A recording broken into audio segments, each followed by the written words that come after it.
ከጊዜ ወደ ጊዜ በአማራ ክልል እያደገ የመጣው የኢንዱስትሪና የኢንቨስትመንት ዘርፍ አሁን ላይ ለብዙ ወገኖች የኢኮኖሚ አቅም ከመፍጠር ባለፈ ለሀገሪቱ መጋቢ የኢኮኖሚ ዘርፍ እየሆነ ስለመምጣቱ ይነገራል።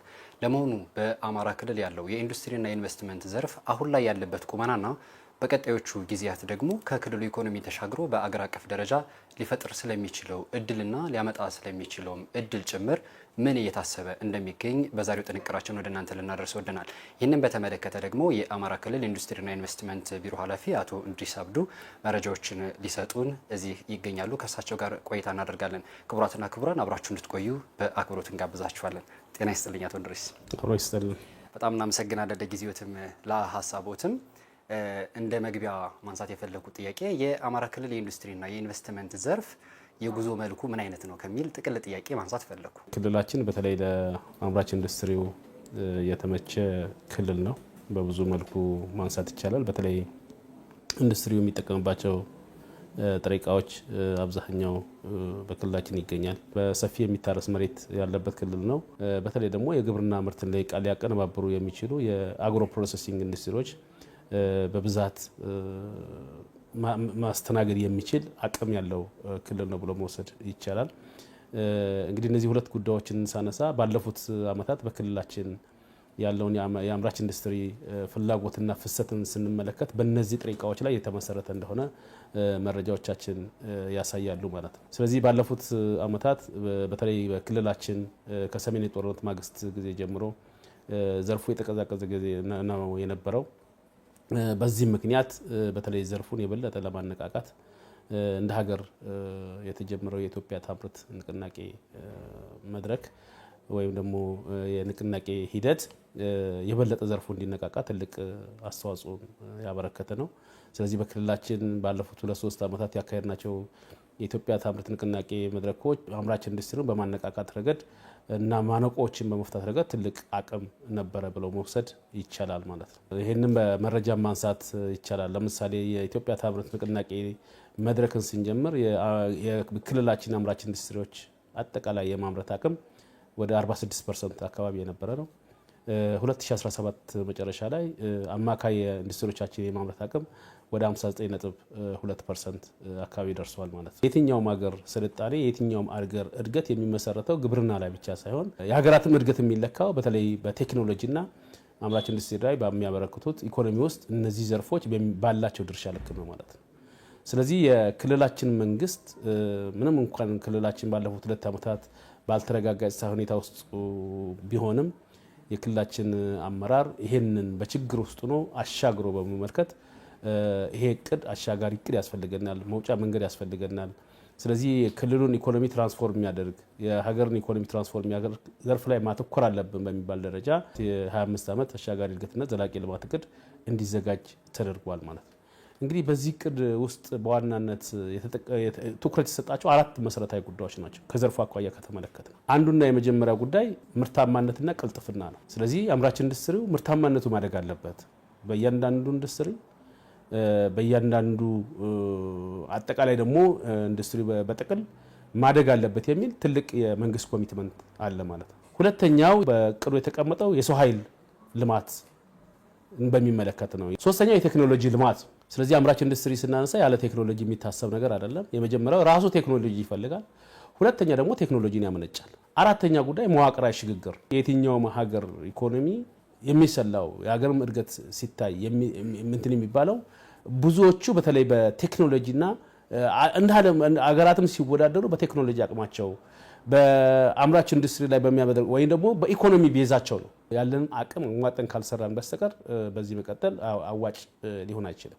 ስለዚህ የመዋቅራዊ ሽግግሩን ማሳካት አለብን ማለት ነው። ወደ ዘርፉ የሚመጣው መዋዕለ ንዋይ ማሳደግ አለብን ብለን አቅደናል። በዚህ በጀት ዓመት ወደ 607.9 ቢሊዮን ብር መዋዕለ ንዋይ ወደ ክልላችን እንዲፈስ ወይም ደግሞ ኢንቨስትመንት እንዲመጣ መስራት አለብን። ይሄ ምናልባት እስካሁን ድረስ በክልሉ ታሪክ ይሄን ያህል እቅድ ታቅዶ አይታወቅም። በጣም ወይም ከዚህ በግማሽ ነው አለበዚያም ደግሞ ያነሰ እቅድ ነው ሲሆን ሲታቀድ የነበረው። ስለዚህ ኢንቨስትመንት ላይ መስራት አለብን። ከፍተኛ መዋዕለ ንዋይ ወደ ክልሉ እንዲመጣ ማድረግ አለብን። ይሄን ለማድረግ ደግሞ በጣም ሴሌክቲቭ ሆነን የክልሉን ኢኮኖሚ የበለጠ ሊቀይሩ የሚችሉ ዘርፎች ላይ ትኩረት ማድረግ አለብን ብለን እንመለከታለን ማለት ነው።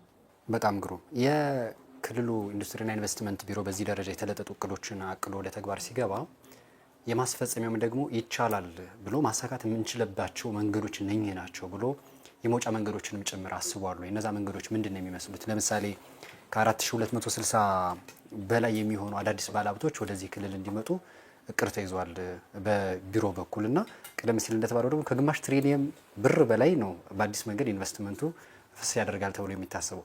ይህንን ሊያሳኩ የሚችሉ የመውጫ መንገዶች ተቀይሷል። የክልሉ መንግስት አንድም ዘርፉ ማሻሻል አለብኝ የሚል ከፍተኛ ቁርጠኛ አቋም አለው። ሁለተኛ ማሻሻል ብቻም ሳይሆን እንዴት መመራት አለበት የሚል የአሰራር ማዕቀፎችንም አሻሽሏል። ሶስተኛ መዋቅራዊ አደረጃጀቶችንም አስተካክሏል። ለምሳሌ በክልላችን ቀደም ሲል በነበረው አካሄድ ኢንቨስትመንቱ በተበታተነ ሁኔታ ነበር ሲመራ የነበረው። አሁን በአዲሱ ማቋቋሚያ አዋጅ ኢንቨስትመንት ሴንትራላይዝድ እንዲሆን ተደርጓል። ይሄ በተለይ የባለ ሀብቶቻችንን እንግልት ከቦታ ቦታ እየሄዱ ወይም ደግሞ በየተቋማቱ የነበረውን እንግልት ከማስተካከል አኳያ ከፍተኛ እድል ወይም ደግሞ አሁን ላሰብነው ላቀድነው እቅድ እንደ መልካም አጋጣሚ ልንወስደው እንችላለን ማለት ነው። ሁለተኛው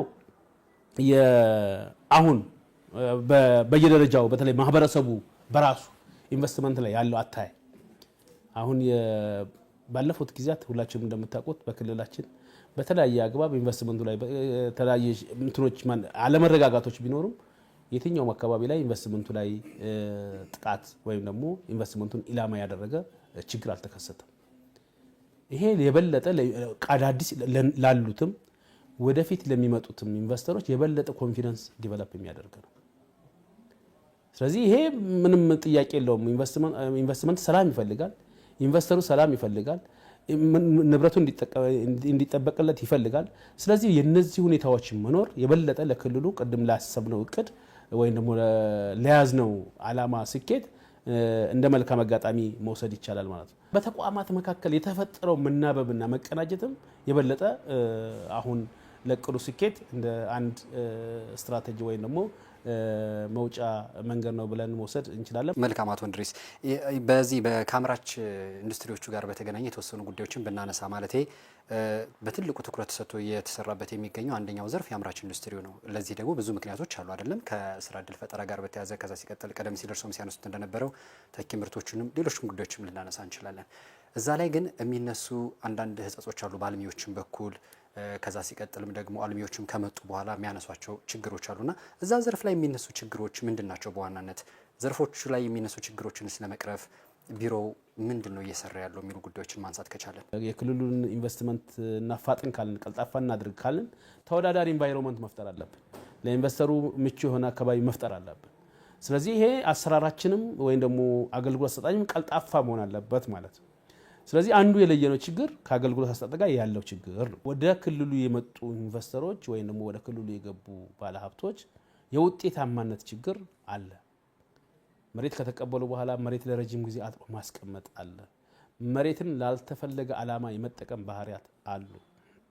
ይሄ በተለያየ ጊዜ በክልላችን ምክር ቤትም የሚነሳ አጀንዳ ነው። ከባለሀብቶቻችን ጋር በምናደርጋቸው የውይይት መድረኮችም የሚነሳ አጀንዳ ነው። እነዚህን ለማሻሻል በዚህ በጀት ዓመት በትኩረት እየተሰራ ነው ለማለት። ይህንን ጥያቄ ሳነሳው ቀደም ሲል ያነሳውትን ማለት ነው ከኃይል አቅርቦት ከኤሌክትሪክ አቅርቦት ጋር በተያያዘና ከፋይናንስ አቅርቦት ጋር በተገናኘ አልሚዎች በተለያዩ እናንተን በምታዘጋጃቸው መድረኮች ሲያነሱ ይደመጣልና ለዛ መውጫ መንገድም አዲስ የተነሱ ሀሳቦች ካሉ ከሚል እሳቤ ነው ቀደም ሲል ጥቅል በዘርፉ የሚነሱ ችግሮች የሚል አንስቼ የነበረውና ኃይል አቅርቦት ላይ የአማራ ክልል የፋይናንስ ዘርፉ ላይ የሚነሳውን የአማራ ክልል እንዴት ነው ነገሩን እያየ የሚገኘው? በተለይ እነኚህ ሁለት ጉዳዮች ላይ እያንዳንዱ አካል የእቅዱ ባለቤት እንዲሆን የማድረግ ስራ ተሰርቷል። ለምሳሌ ከፋይናንስ ተቋማት ጋር በክልላችን ካሉ ሁሉም ባንኮች ጋር ከሁሉም ዲስትሪክት የኃይል አቅራቢ ተቋማት አመራሮች ጋር ከክልሉ አመራሮች ጋር በፌዴራል ደረጃም ክቡር ርዕሰ መስተዳድራችን ባሉበትም ፌዴራል ኃይል አቅራቢ ተቋማት ጋር በክልላችን በተለይ ዘርፉ ላይ እየፈተነው ያለው የመሰረተ ልማት አቅርቦት በምንፈታባቸው ጉዳዮች ላይ ተገቢ ውይይት እና መግባባት የተፈጠረበት ውይይት ተካሂዷል። ያ ብቻም ሳይሆን ባለፉት ጊዜ በተለይ በክልሉ ካሉ የኃይል አቅርቦት ተቋማት ጋር በቅንጅት የመስራት ልምምዶች አሉ። ያን ብቻም ሳይሆን የጋራ የስምምነት ሰነድም ጭምር ተፈራርመን ከነሱ ጋር ስራ እየሰራን ያለ ነው ማለት ነው። አሁን የትኛውም ቦታ ላይ ብትሄዱ ለምሳሌ ፕራዮሪቲ የሚሰጠው በየትኛውም ዘርፍ አምራች ኢንዱስትሪ ፕራዮሪቲ ሰጥተው ያስተናግዳሉ እነሱ። ይሄ በውይይታችን በንግግራችን እንዲሁም ደግሞ በመግባቢያ ሰነዳችን የፈጠር ነው እና እነሱም በራሳቸው የክልሉ መቀየር ያለበት መለወጥ ያለበት የሚል ቁጭት በውስጣቸው ስለተፈጠረ ነው። ሁለተኛ ከፋይናንስ ተቋማት ጋር በተመሳሳይ ነው። ይህንን ለማሻሻል እቅዱን ምን ያህል ነው የምንፈልገው? ለምሳሌ ቅድም መዋዕለ ንዋይን ሳነሳ መዋዕለ ንዋይ እንደዚሁ ባለሀብቱ የሚያመጣው ብቻም ሳይሆን ባለሀብቱ ከየትም ሊያመጣ ይችላል። ከባንክ ጋር በተሳሰረ ነው ይሄን ሊያመጣ የሚችለው። በሚቀጥሉት 25 ዓመታት ምን ያህል ፋይናንስ እንደሚያስፈልገን፣ በዚህ በጀት ዓመት ምን ያህል ፋይናንስ እንደምንፈልግ ከፋይናንስ ተቋማት ጋር ለመነጋገር ተሞክሯል። በዛ ሂደት ውስጥ በተለይ ለፋይናንስ ተቋማቱ ምቹ ያልሆኑ የአሰራር ማዕቀፎች እኛ አካባቢ ካሉ እኛ ተቋማት ላይ ካሉም ያንን ለማሻሻልም ኮሚትመንት የወሰድንበት ወይም ደግሞ የቤት ስራ የወሰድንበት ሁኔታም ተፈጥሯል። ስለዚህ እቅዱን ዝም ብለን አፍነን የሆነ ቦታ ላይ ብቻ ይዘን መንግስታዊ ተቋም ብቻ ይዞ እንዲቀጥል ሳይሆን ሌሎች የፋይናንስ ተቋማትም ማህበረሰቡም መሰረተ ልማት አቅራቢ ተቋማትም የራሳቸው እቅድ አድርገው ኦን እንዲያደርጉት በዛ ሂደት ውስጥ የራሳቸው ችግር ፈቺ አካል እንዲሆኑ ከነሱ ጋር ተገቢው መግባባት ተፈጥሯል። የክልሉ የተለያዩ አካባቢዎች ላይ በተለይ አልሚ ባለሀብቶች ከመጡ በኋላ አንዳንድ ቦታዎች ታጥረው ለረጅም ጊዜ የሚቀመጡበት አጋጣሚ አለ እና ሰዎቹንም ስንጠይቅ ለምሳሌ የእርስዎ የሚመሩት ተቋም በታችኛው ተዋረድ ላይ የመጀመሪያ ዙር ማስጠንቀቂያ ሰጠሁ እንዲያደረኩ ከማለት የዘለለ እንደው ቆረጥ ያለ እርምጃዎችን ወስዶ አልሚ ባለሀብቶች ወደ ተግባር እንዲገቡ ከማድረግ ጋር በተያያዘ የተወሰኑ ክፍተቶች እንዳሉ ይነሳልና እዛ ላይ የክልሉ መልክ ምንድን ነው የሚመስለው? እንግዲህ የኛ አልቲሜት ጎሉ መንጠቅ አይደለም። አልሚ ባለሀብቶች ገብቶኛል። የተቋሙ ዋና መጨረሻ ግቡ መንጠቅ አይደለም። እኛ ባለሀብቶችን ወደ ክልላችን መጥተው ኢንቨስት እንዲያደርጉ ስንጠይቅ፣ ስንለምን፣ ፕሮሞት ስናደርግ በክልሉ ውስጥ መዋዕለ ንዋያቸውን አፍስሰው ራሳቸውም ተጠቅመው ማህበረሰቡ እንዲጠቅሙ ነው። ይህን ለማድረግ ደግሞ መንግስት የተለያዩ የድጋፍ ፓኬጆችን የአሰራር ማዕቀፎችን አሻሽሎ ይህን ዘርፍ ለመደገፍ ፕራይቬት ሴክተሩን ለመደገፍ ቅድም ያልኳቸው የአሰራር ማሻሻያዎች ሁሉ የሚሰሩት ይህን ዘርፍ ለመደገፍ ወይም ደግሞ የግል ዘርፉን ለመደገፍ የተሰሩ ስራዎች ናቸው። ነገር ግን አንተም እንዳነሳው መንግስት ይህን ሁሉ ድጋፍ አድርጎ በጣም ኤክስትራ ማይል ሂዶ የተሰጣቸውን መሬት በአግባቡ የማያለሙ ላልተፈለገ ዓላማ የሚያውሉ ኢቭን በባንክ ማስይዘው የሚጠፉ በባንክም ከተበደሩ በኋላ የተበደሩትም ሀብት ለሌላ ዓላማ የሚያውሉ ጥቂት ባለሀብቶች በክልላችን ገጥመውናል። ስለዚህ ይህንን ባለፉት ዓመታት ለማስተካከልና ለማረም ጥረት ተደርጓል። ለምሳሌ 2017 መጨረሻ ብቻ ከ986 በላይ የኢንቨስትመንት ፕሮጀክቶች ላይ እርምጃ ወስደናል ወይም ደግሞ ተነጥቀዋል ማለት ነው። ይህም በመሬት ከተመለከትነው ወደ 893 ሄክታር መሬት ወደ መንግስት ካዝና እንዲመለስ ወይ ደግሞ ማልማት ካልቻሉ ባለሀብቶች ወደ መንግስት እንዲመለስ አድርገናል። ከዚህ ውስጥ 542ቱ አምራች ኢንዱስትሪ ነው። ለኛ ይሄ አሁን ጥቅም ነው ብለን አንወስድም፣ ኪሳራ ነው። ምክንያቱም ይሄ መሬት በወቅቱ መልማት ነበረበት፣ በወቅቱ ምርት መስጠት ነበረበት። አርሶ አደሩ እጅ ቢሆን ይሄ መሬት ባለፉት ለ3 ዓመታት ምን ያህል ኩንታል ያመርታል፣ ምን ያህል ኢኮኖሚ ይቀይራል ብሎ ኪሳራውን ነው እኛ የምንመለከተው እና እንደ አንድ የእርካታ ምንጭ አንመለከተውም ማለት ነው መንጠቅን። ነገር ግን አማራጭ ስለሌለ ቅድም ባልኳቸው ምክንያቶች የተለያየ ሰበብ በመደርደር መሬትን ብቻ እያግበሰበሱ አጥረው ብቻ እያስቀምጡ ይሄ የኔ መሬት ነው ይሄ ያከለ መሬት ነው ብቻ እያሉ ሌላ ባለሀብትን ጭምር እንዳይመጣ የሚዘጉ ጥቂት ባለሀብቶች ስላሉ ይሄን ማስተካከልና ማረም ነው የመንግስት ኃላፊነት ስለሆነ ይሄን እርምጃዎችን እንጀምረናል ማለት ነው። ይሄ በዚህ ውጤታማ ስራ ነበረ። በ2017 በጀት እንትን ያደረገው በዚህ በጀት ዓመትም አጠናክረን የምንቀጥለው ለሚያለሙት ቅድሚያ መስጠት የሚያለሙት ደግሞ ማስተካከል የቅድሚያ ተሰጥቶ የሚሰራ ነው የሚሆነው ማለት ነው። ባለፉት 2-3 ወራት በዚህ በጀት ዓመት ባለሙያ ልከናል። በሁሉም በተለይ በዋና ዋና ከተሞቻችን ባለሙያ ልከናል። አሁን ጥናት እያስጠናን ነው። ሰሞኑንም በድጋሚ ባለሙያዎችን አሰማርተናል። ቀጣይ በሚመጡት ፋይንዲንግ ላይ ቆመን አሁንም የማያዳግም እርምጃ ለመውሰድ አጠናክረን እንቀጥላለን ማለት ነው። በክልላችን ሁለት እርስ በራሳቸው የሚጋጩ እንትኖች አሉ። ከመሬት አኳያ ስናነሳ አንደኛው ብዙ ባለሀብቶች መሬት አግኝተው መሬት ይዘው መሬቱን ሳያለሙ ለረጅም ጊዜ ተቀመጡ አሉ። ሁለተኛው ደግሞ በአዲስ ኢንቨስት እናድርግ፣ የተሻለ ቴክኖሎጂ አለን፣ የተሻለ ካፒታል አለን ብለው በአዲስ ኢንቨስት ለማድረግ ደግሞ በየአካባቢው መስተዳደር ጥያቄ የሚያቀርቡ ባለሀብቶች ደግሞ አሉ። ስለዚህ ይሄን ሁለት ፍላጎቶች ማጣጣም ያስፈልገናል ማለት ህጋዊነቱን ተከትለን አካሄዱን ተከትለን ለሚያለሙት ቅድሚያ እየሰጠን የማያለሙት ደግሞ ማስተካከያ እያደረግን መሬቶች ወይም ደግሞ የኢንቨስትመንት መሬቶች ለታለመለት ዓላማ እንዲውሉ የማድረግ ስራ በቀጣይ በዚህ በጀት ዓመት አጠናክረን የምንቀጥል ነው የሚሆነው። ከስራ ዕድል ፈጠራ ጋር በተገናኘ የተወሰኑ ነጥቦችን አንስተው በእንጥልጥል የቀሩ ጉዳዮች ነበሩ። ለምሳሌ በዚህ በጀት ዓመት ወደ 62000 የሚደርሱ ወጣቶች በአዲስ ወደ ስራ እንዲገቡ በአምራች ኢንዱስትሪዎች ዘርፍ ወደ ስራ እንዲገቡ ለማድረግ እቅድ ተይዟል በቢሮ ደረጃና ጥቅል የክልሉን ኢኮኖሚ ብሎም ለሀገር ኢኮኖሚ እያደረገ ከሚገኘው አስተዋጽኦ ባሻገር ለወጣቶች የስራ ዕድል ፈጠራ ዘርፍ ላይ የክልሉ ኢንዱስትሪና ኢንቨስትመንት ዘርፍ ምንድነው እየሰራ ያለው ማለት እንችላለን? ካስቀመጥናቸው ግቦች ውስጥ አንዱ የህብረተሰቡን ተጠቃሚነት ማረጋገጥ አለበት ዘርፉ ነው። የህብረተሰቡን ተጠቃሚነት በምንድነው የምናረጋግጠው? የህብረተሰቡ ተጠቃሚነት የምናረጋግጠው አንድም ለማህበረሰቡ ወይም ደግሞ ለአካባቢ ማህበረሰብ የስራ ዕድል በመፍጠር፣ ሁለተኛ ደግሞ ኢኮኖሚያዊ ስብራቱን በመጠገን ነው። በተለይ የኑሮ ውድነቱን የገበያ ማረጋጋቱን ስራ ላይ የድርሻውን ሲወጣ ነው። ስለዚህ በየበጀት ዓመቱ አንድ የኢንቨስትመንት ፕሮጀክት ወይም ደግሞ ወደ ክልሉ ሲመጣ አንድ ባለሀብት ወደ ክልሉ ሲመጣ በፕሮጀክቱ ከሚያመላክታቸው ነጥቦች ውስጥ ወይም ደግሞ ከሚያስቀምጣቸው ክራይቴሪያ ውስጥ አንዱ ስራ ዕድል እፈጥራለሁ ነው። በነገራችን ላይ የአንድ ኢንቨስትመንት ፕሮጀክትም ሲገመገም ከሚለካባቸው ጉዳዮች ውስጥ አንዱ ቴክኖሎጂ አለ፣ ካፒታል አለ፣ የስራ ዕድል ፈጠራ አለ፣ መዋቅራዊ ሽግግሩ ላይ እንትኑ አለ፣ ፕላስ ደግሞ ኢምፖርት ኤክስፖርቱ ላይ አለ። እነዚህ ሁሉ ክሬዲት አላቸው። ስለዚህ የሆነ ፕሮጀክት ሲመጣ ወደ ክልላችን ምን ያህል የስራ ዕድል ይፈጥራል የሚለው አንዱ መለኪያችን ነው ማለት መለኪያችን ነው። ከዚህ አኳያ ኢንዱስትሪዎቻችን በሚፈለገው የስራ ዕድል ፈጥረዋል የሚል ግምገማ የለንም እኛ። ምክንያቱም ለምሳሌ 6000 የስራ ዕድል ፈጥራለሁ ብሎ ፕሮጀክት ሀሳቡን ያቀረበ ባለሀብት አሁን ላይ መሬት ላይ ሬሊ 6000 ፈጥሯል ብለን ከመገመገምን ያን 6000 ላናገኝ እንችላለን። አንድ ሁለተኛ የተፈጠረውም የስራ ዕድል እውቀት ያለው ነው ወይ፣ ክህሎት ያለው ነው ወይ፣ ቴክኖሎጂን የሚጠቀም ነው ወይ ብለን ካሰብን አሁንም ክፍተቶች አሉ። ያንን ለመሙላት ነው የትኩረት መስክ ብዬ የሰለጠነ ሰው ኃይል ብለን ያንን መፍታት አለብን ብለን ያስቀምጥነው ይሄንን ለመፍታት ነው።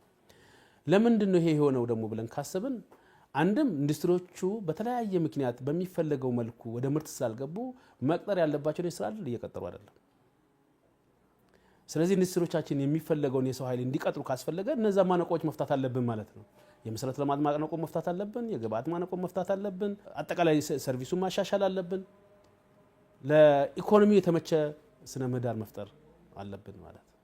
ስለዚህ ይሄን ባለመፍታታችን ምክንያት አንድ ኢንዱስትሪ መፍጠር ያለበትን የሰው ኃይል በአግባቡ ፈጥሯል የሚል ግምገማ የለን። ሁለተኛው የሰለጠነ ሰው ኃይል ጋር የሚያያዘው ነው። አሁን የትራዲሽናል ነው እንትናችን ብዙ አካባቢ ላይ ከተመለከትን አሁን እያደጉ በተለይ ኤፍዲአይ ላይ የሰራናቸው ስራዎች እያለማመዱ ከመጡ ካለው በስተቀር የተለመደ ነው። ያው በዘመድ አዝማድ የተሳሰረ ነው ፋብሪካዎቻችን። ተማረም አልተማረም ያጎት ልጅ ካለ ወንድም ካለ ምን ካለ ዝም ብሎ ይቀመጣል። ስራ አስኪያጅ ነው ምንድነው ይሰራል። ይሄ ደግሞ ትክክል አይደለም ነው እኛ እንደ መንግስት እያልን ነው። ስለዚህ ዘርፉ የሰለጠነ ሰው ኃይል ያስፈልጋል። እንዲሁም ደግሞ የሰለጠነ ሰው ኃይል ለሌላ ዘርፍ ደግሞ ማበርከት አለበት ብለን በትኩረት መስክ የለየነው ይሄ ነው። ያም ሆነ ይሄ ግን በ2017 በጀት ዓመት ወደ 64000 ለሚሆኑ ዜጎች ቋሚ የስራ ዕድል ፈጥሯል ዘርፉ። በዚህ በጀት ዓመት 67000 ለሚሆኑ ዜጎች ቋሚ የስራ ዕድል ለመፍጠር አቅደናል። ስለዚህ ይሄንን ለማድረግ ይሄንን ይፍጠር ብለን ካሰብን ቅድም ያልኩት አግባብ ነው። አንድም የሰለጠነ ሰው ኃይል በአግባቡ ማምረት አለብን ኢንዱስትሪ የሚቀበለው፣ ሁለትም ደግሞ ኢንዱስትሪዎቻችን በሚፈለገው አቅም እንዲያመርቱ ችግሮቻቸውን መፍታት አለብን ማለት ነው። ይሄን ካደረግን ከዚህም በላይ ዘርፉ ምንድነው የስራ ዕድል መፍጠር ይችላል። በነገራችን ላይ አስተማማኝ የስራ ዕድል ከሚፈጠርባቸው ዘርፎች ውስጥ አንዱ አምራች ኢንዱስትሪ ነው። ምክንያቱም ኢንዱስትሪ ላይ የሚቀጠረው ሰው ብዙውን ጊዜ በቋሚነት የሚቀጠር ቋሚ ሰራተኛ ነው። እንደሌላ አካባቢ የኮንትራት ሰራተኛ አይደለም፣ ወይ ደግሞ የቀን ሰራተኛ አይደለም፣ በጊዜ አይነት የምትይዘው አይደለም። ስለዚህ ኢንዱስትሪዎቻችን አስተማማኝ የሆነ የስራ ዕድል እንደሚፈጥሩ ካመንን ቅድም ያልናቸው ማነቆች በመፍታት ረገድ ሁሉም ባለድርሻ አካላት የራሳቸውን የቤት ስራ መወጣት ይኖርባቸዋል። አማራ ክልል ኢንዱስትሪና ኢንቨስትመንት ቢሮ በቀጣዮቹ 25 ዓመታት ወደ 146,000 ቁጥሩን ካልተሳትኩኝ ኢንዱስትሪዎችን ወደዛ ለማስጠጋት እየሰራ ነው የሚገኘው። እስካሁን ድረስ ወደ 45600 አካባቢ የሚሆኑ ናቸው በአማራ ክልል የሚገኙ የተለያዩ በእናንተ ቢሮ ውስጥ የሚገኙ ዘርፎችና ይሄ እቅድ እንዲሳካ ከማድረግ ጋር በተያያዘ በቀጣዮቹ ጊዜያት መንገዳችን ምንድነው መሆኑ መቻል ያለበት፣ መልኩ እንዴት ነው መቃኘት መቻል ያለበት የሚለውን ተዋናዮቹ ብዙ ስለሆኑ እዛ ላይ እንዴት መቀጠል መቻል አለብን የሚለውን ማንሳት ለኢንቨስትመንቱ ምቹ የሆነ ክልል ነው። ስለዚህ መዋለ ንዋይ ላይ በከፍተኛ ሁኔታ መስራት አለበት ብለን ለይተናል ማለት። በሚቀጥለው 5 ዓመት የትኞቹን ምርቶች በክልሉ መተካት አለብን ብለን አቅደናል። መሰለኝ ከምግብና አልባሳት፣ ከኬሚካልና ኮንስትራክሽን፣ ከእንጨትና ብረታ ብረት አጠቃላይ ከአራቱም ኢንዱስትሪ ዘርፎች የትኞቹን መተካት አለብን በሚባል ደረጃ በግብ ደረጃ ተለይተዋል ማለት ነው። በነገራችን ላይ የተኪ ምርትን ስናነሳ እንደ ሀገር ራሱን የቻለ ስትራቴጂ አለው። እንደ ሀገር 93 ምርቶች ተለይተዋል። የትኞቹ ናቸው መተካት ያለበት፣ መንግስት ከውጭ ማስገባት የሌለባት ወይም ደግሞ ቀደም ሲል መንግስት ከፍተኛ የውጭ ምንዛሬ እያወጣባቸው የነበሩ ምርቶች በሀገር መተካት አለበት ተብሎ ተለይተዋል። እነዚህ የራሱን የቻለ ስትራቴጂ ተለይቷል፣ ተወጥቶለታል። በእያንዳንዱ ኢንዱስትሪ ዘርፍ የትኞቹ ምርቶች መተካት ከምግብ የተለዩ አሉ፣ ከአልባሳት የተለዩ አሉ፣ ከኮንስትራክሽን የተለዩ አሉ፣ ከማዕድን ከምንድነው ከመድኃኒት የተለዩ አሉ። እነዚህን ጉዳዮች በክልላችን ማምረት አለብን ብለን ከወዲሁ የጀማመርናቸው ስራዎች አሉ። እስካሁን ድረስ ወደ ምርት የገቡ እና በዚህ ውጤታማ የሆኑ ኢንዱስትሪዎች አሉ። ሁለተኛ ደግሞ በአዲስ ሰሞኑንም እያስመረጥናቸው ያሉ ኢንዱስትሪዎችም የዛ አንድ አካል ናቸው። ምናልባትም ወደፊት የክልላችን ኢኮኖሚ ቅድም ያስቀመጥነውን ኢንዱስትሪው በክልሉ ኢኮኖሚ ውስጥ በ16.2% ማደግ አለበት ብለን ያስቀመጥነውን የጂዲፒ ድርሻ የበለጠ ሊያሳካ የሚችል ተስፋ ሰጪ ጅማሮች መኖራቸውን እንመለከታለን ማለት ነው። ኢኮኖሚ መዋቅራዊ ሽግግሩን ማሳካት አለብን ብለናል። ኢኮኖሚ መዋቅራዊ ሽግግሩን ማሳካት አለብን ብለን ካሰብን አንደኛ የኢንዱስትሪዎቻችንን ቁጥር ማብዛት አለብን። ሁለተኛ ያሉት ኢንዱስትሪዎቻችንን የማምረት አቅም ማሳደግ አለብን። 85% ማሳካት አለብን ብለናል አይደል? ማምረት አለባቸው ብለናል። ቁጥር ሳይሆን ቁጥሩ ደግሞ ማምረት አለበት። ካላመረተ ቁጥር ብቻውን የትም ሊያደርስ ስለማይችል ማለት ነው። ሶስተኛ እነዚህ ኢንዱስትሪዎች በጣም የክልሉን ኢኮኖሚ ትራንስፎርም ሊያደርግ የሚችሉ የመንግስትን ጉለት ሊሞሉ የሚችሉ መሆን አለባቸው፣ ወይም ደግሞ ጌም ቼንጀር የምንላቸው ኢንዱስትሪዎች መሆን አለባቸው።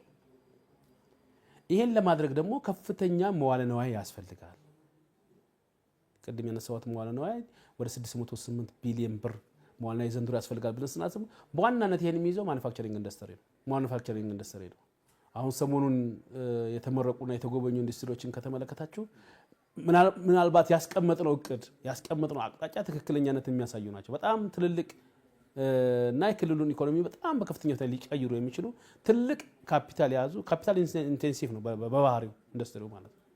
ስለዚህ ይሄን ለማድረግ ይሄን እቅድ ለማሳካት ቅድም የተጀመሩት ከእቅዱ ጀምሮ ከአሰራር ማዕቀፉ ጀምሮ እቅዱ ላይ ከመግባባት ጋር ተያይዞ የሰራናቸው የቅድመ ዝግጅት ስራዎች እና በቀጣይ ደግሞ አጠናክረን የምንቀጥላቸው ስራዎች እንትኖች ምንድነው ተግባራት ይሄን ያሰብነውን ያለምነውን እቅድ ለማሳካት እድል የሚፈጥሩ ናቸው። እንግዲህ ይሄ እቅድ በአንድ ጀንበር ሳይሆን ትውልድ የሚያሳካው እቅድ የ5 ዓመት እቅድ ሲታቀድ የክልሉ መንግስት ሲያቀድ ዛሬ ጀምሬ ነገ ጨርሷል ሳይሆን ትውልድ ደግሞ እየተቀባበለ ሊያሳካው የሚችል ነው። ስለዚህ ከመንግስት የሚጠበቀው አሁን ካለው ጄኔሬሽን የሚጠበቀው ይሄን ህልም ይሄ ሮድማፕ ማስቀመጥ ነው።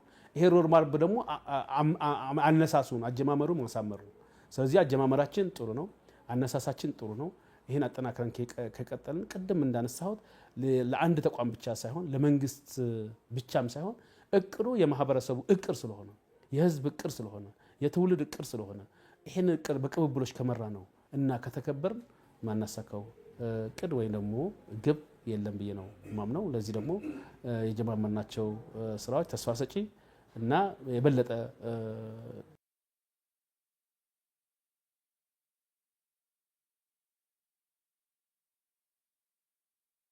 ጥሩ።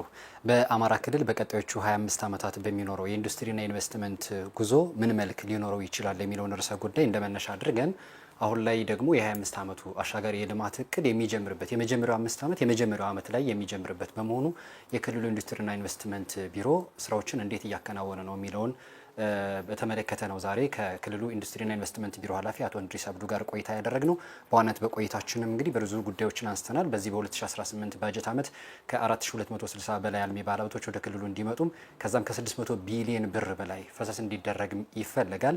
እነኚህ ደግሞ ከ67000 በላይ የሚደርሱ ወጣቶችም አሁን ወደ ስራ በሚገቡ አምራች ኢንዱስትሪዎች ላይ የወጣቶች ስራ እድል ለመፍጠር ስራዎች ታቅደዋል።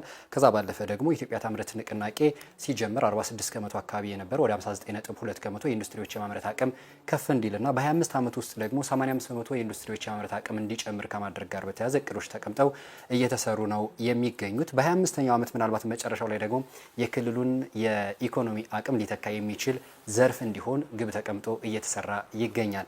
ክቡራትና ክቡራን አብራችሁን ስለነበራችሁ ምስጋናችን የላቀ ነው። የአማራ ክልል ኢንዱስትሪና ኢንቨስትመንት ቢሮ ኃላፊ አቶ እንድሪስ አብዱ ለጊዜዎትም ለሀሳቦትም ከልብ አመሰግናለሁ። እኔ አመሰግናለሁ።